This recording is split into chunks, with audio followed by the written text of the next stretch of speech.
Hi, here's Max, and it's good to have you back again.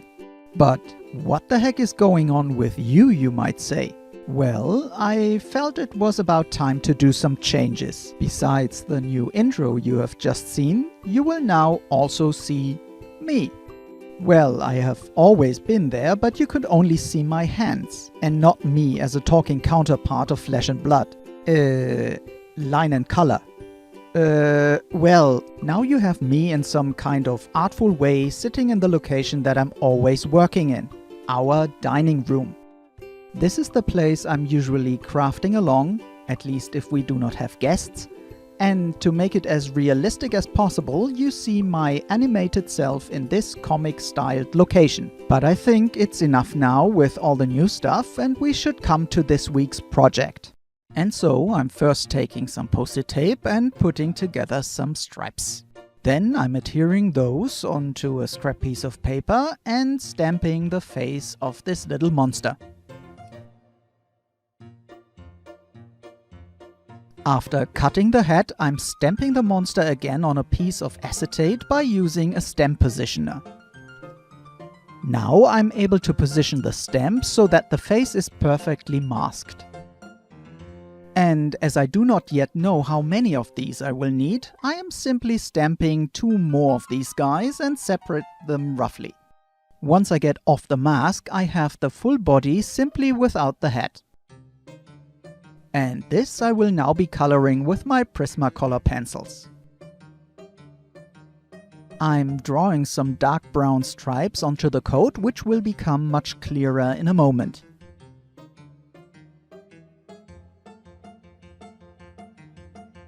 For the head, I'm taking a second copy of the stamped image. After blending the colors with a solvent, I'm cutting both pieces with the scissors. No worries, you will see the blending in a second, just bear with me. I decided to do without the third copy and simply sketching the upper edge of the coat onto a piece of white cardstock. By coloring this roughly without clear lines, I will be more flexible afterwards. And here you can see me blending the colors with the solvent and a paper stomp. I am extending the lines of the arms and building a little notch at the top before cutting off the whole upper part.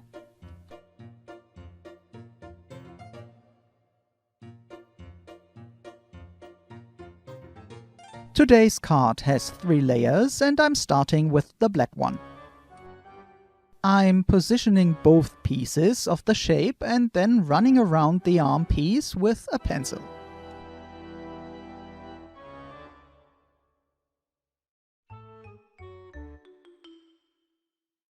Afterwards, I'm cutting exactly this shape with a craft knife and then smoothing the edges with a bone folder.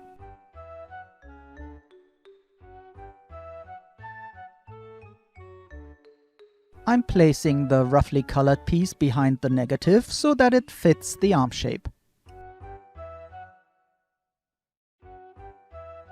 Whew! What about the light? Is there someone around?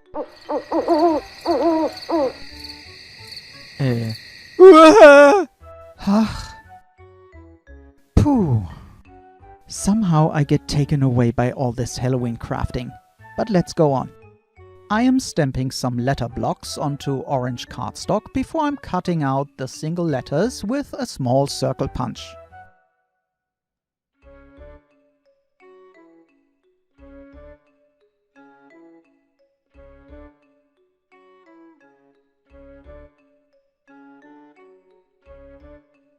To bring some spider webs onto the black cardstock, I'm using Versamark ink and white embossing powder.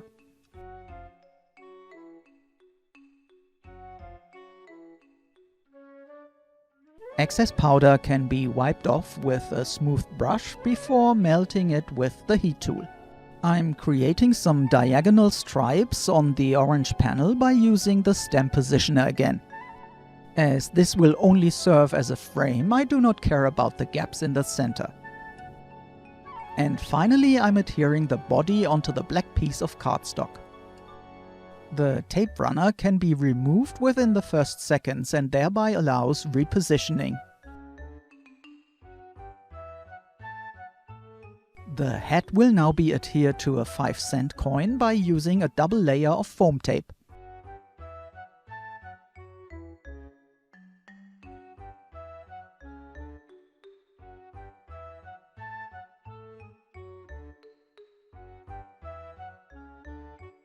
And now the orange panel will be adhered to the card base.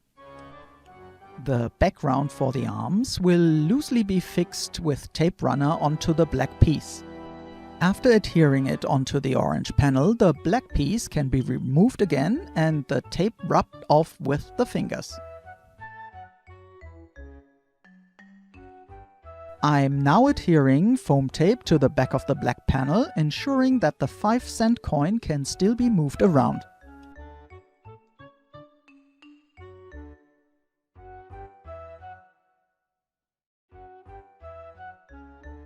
As soon as all the cover papers have been fiddled off, we can adhere the piece to the card.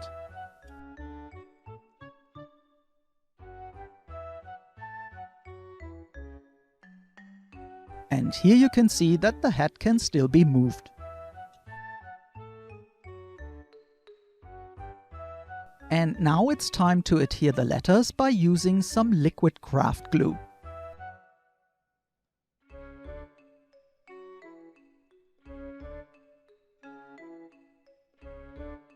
All black details will now be enforced with a black marker, where the print was not intensive enough. Well, and then I thought that some shine might not be wrong, and so I'm covering now each letter with crackle accents. This is shiny like glossy accents, but it will crackle when it's drying and thereby gives a vintage look. But for the eyes I'm using standard glossy accents to give them a glassy shine. And here is the little guy. Spooky but adorably cute, and exactly the right thing for a funny Halloween. And of course you will find all the supply I used in the description box below this video.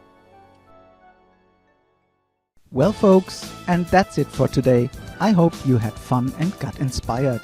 And if you did, then please like, comment and share this video. And if this is your first time here at Color Your Life, then I would love to have you subscribe. By this, you show me that you like my arts and you will be immediately notified as soon as a new video is uploaded. And if you like more inspiration, then I have here and here some other proposals for you. Just click on the vids, or if you are watching from a mobile device, just use the info cards popping up now here at the corner, or the links in the description box below. Well, then there is nothing more to say than thank you so much for watching and hope to catch you next time again. Bye bye!